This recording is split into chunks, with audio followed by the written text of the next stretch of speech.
Is your HDB holding you back from greater wealth?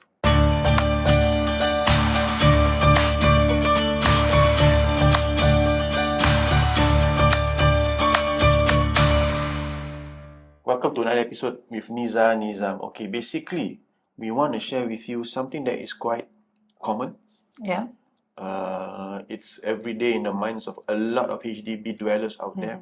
You know, whether they want to take action or not, that's a separate matter. Yeah, and it keep like in their minds all the time. Correct. But the flat could be where you are in your comfort zone. Yeah. But is it also your financial ceiling? Yeah, that's the question you need to ask yourself, HDB owners out there. Is a fully paid HDB a peace of mind? Yeah, normally it is for most. Correct. But does it really, does it hold you back from generating real wealth? I think this is an important question you need to ask yourself. Yeah. Nothing wrong, nothing right. Our videos are thought-provoking so that you are triggered to think about it in more greater detail. Right. So, okay, the truth about having a fully paid property.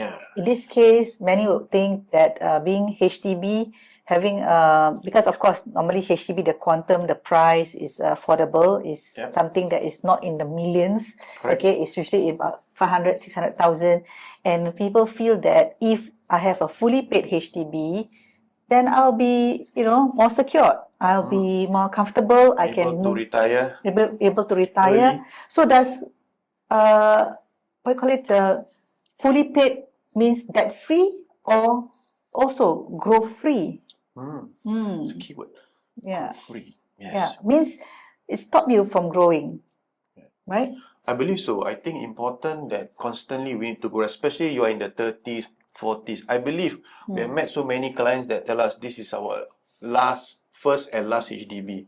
I think it's a bit short thinking, in my opinion, because you are stunting your growth in terms of wealth and the ability to own a better class asset. Yeah, and as you know, HDB is a public housing, so the prices tend to plateau over time, over age, and as you know, also HDB is 99 years. So over time, if it's going below 60 years balance, then you find that the value of the property may depreciate.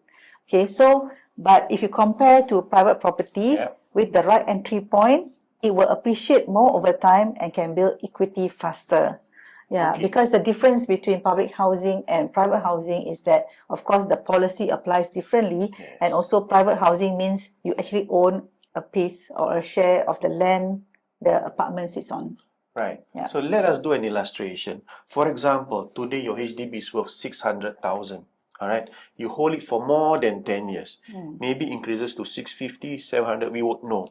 But if you have upgraded to a 1.2 million condo, for example, that could rise to 1.5 million or more in the same time. That's $300,000 in potential growth. So, and guess what? You don't even need to pay 1.2 million because you leverage. Leverage, which means you take a loan over the mortgage. So important for you to understand how to have potential gain through the right form of leveraging. In a much faster way lah.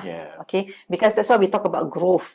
And as you know, we have time limit in our hands, okay, due to our age. And of course the age of the property, we have to leverage in order to make our growth faster. Okay, so all in view of retirement. I think in Singapore, retirement is a much overlooked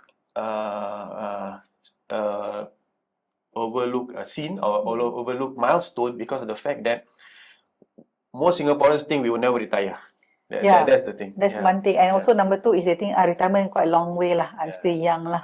But they never look at the benefits of entering or go into the property investment early. And having an asset that are able to hedge against inflation, able to give you potential growth when the time comes. Yeah. So come back to where you said that regarding the inflation.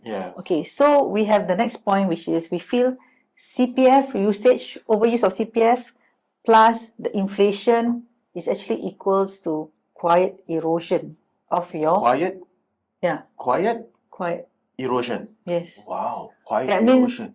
without you Erosion. knowing, You it mean like soil actually erosion? eroding your wealth, Interesting. okay? And more so, your retirement funds. Yeah, especially in today's context where our retirement sum is on a high. Yes. Yeah, so I think quiet erosion is a very apt word in today's context when it comes to holding a HDB too long, using too much CPF, Yes. and And quietly but accumulate a lot of surely, accrued interest. yes, and at the same time, quietly but surely, your wealth in terms of CPF erodes. Yeah, what we actually means here, because most of the HDB owners out there will tend to use fully CPF to pay for their house. Correct. And in fact, monthly, Yeah. apart from the huge down payment. Yep. Okay. And your CPF is used on the property that is not appreciating with a proper growth, but at the same time, your CPF is not parked into the CPF ordering account because you've been using it for a house.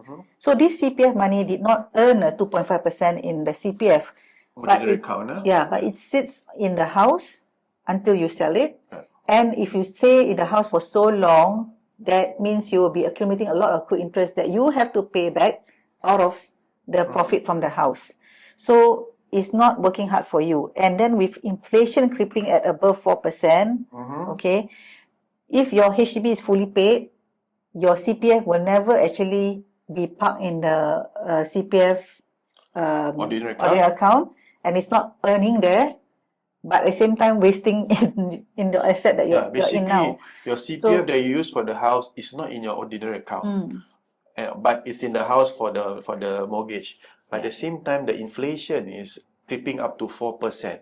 Yeah. So it's a negative sum game. Yeah. So therefore, when you use a lot of CPF, you do not need to stay very long in the property, because the moment the property makes some good appreciation, you have to sell to unlock back your CPF. Yes. And pay back the accrued interest and get the capital gain that you have from that sale, and then reinvest again. So upgrading actually helps you to grow the wealth faster than keeping the same house for long term. Especially if you upgrade to the right class asset. I think this is important to understand, where potential growth is there, although follow inflation, but at least there's growth. Yes. Yeah. Okay, so but I know lah, we say all these good things also, but some people want to stay put lah. Correct. Okay, so that's why we feel that we need to discuss this, so that those people out there who probably in the same situation, who never understood the reason why people do have to upgrade every 5 or 10 years, okay, maybe they need to rethink lah. Correct. I think I just want to quote here. Fear stops most people. I think, what if I can't afford, Niza? Yeah. What if the market drop? But here's the truth. Not upgrading is a decision too. You know? Yeah. So one that could cost you hundreds of thousands in missed opportunity. I think we're talking about numbers. Yes, emotions aside, we're talking about logical stuff, about your numbers, so that you're able to elevate yourself in terms of wealth accumulation. Yeah. But Nizam, realizing it is one thing, but then will you take action? Because one thing that you miss is time. We cannot turn back the clock of whatever past that you have done, but we can only move forward to do something different.